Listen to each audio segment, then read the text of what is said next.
A day in my life as a working student diri sa Singapore. Hi, I'm Marisa. Naay nag-comment diri kahayay sa life ninyo day relax ra jud kaayo mo niya. Duha pa jud mo kabuok day sana all. Wala man gud namo gi pakita ang trabaho namo good mo makasana all gid mo pero naman may trabaho. Unya kay nganong duha mi gibawala naman mi sa doktor sa ako ang alaga na ako lang ang magbantay. Kinahanglan duha jud mi ang magbantay kay i-workout namo kinahanglan na ay nakaalalay pud na usa then among amo na lalaki tigulang na pud.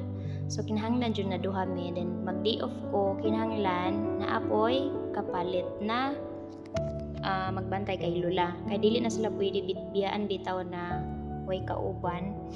So mao na to nag-vacuum na mi ani kay pag human amog pakaon sa among lula nag-workout nag-vacuum mi kay amo ang vacuum Lunes to Friday. So amo apong limpyo Lunes to Friday ra pod.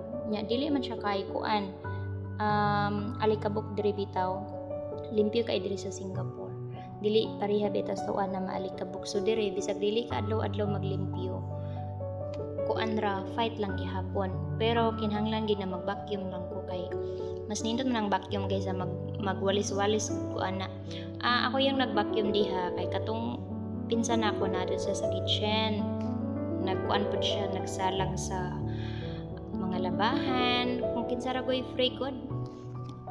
Maura po ni amo ang dito routine every morning. Di kapoy pud oy dili man gid makaingon na hayahay kay ngano ang among hunahuna nara pug Pinas ang hayahay gid na kanang naa sa Pinas no. Kay sige ra may trabaho diri nya wa poy nabiling kwarta lagi. So si kuskus ra kita ani.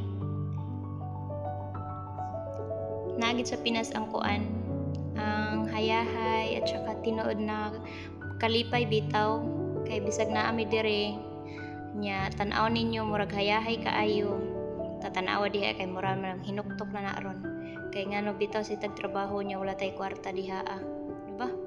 So unsaon pagkatawag ana hayahay oy wag hayahay kung wala kay kwarta day.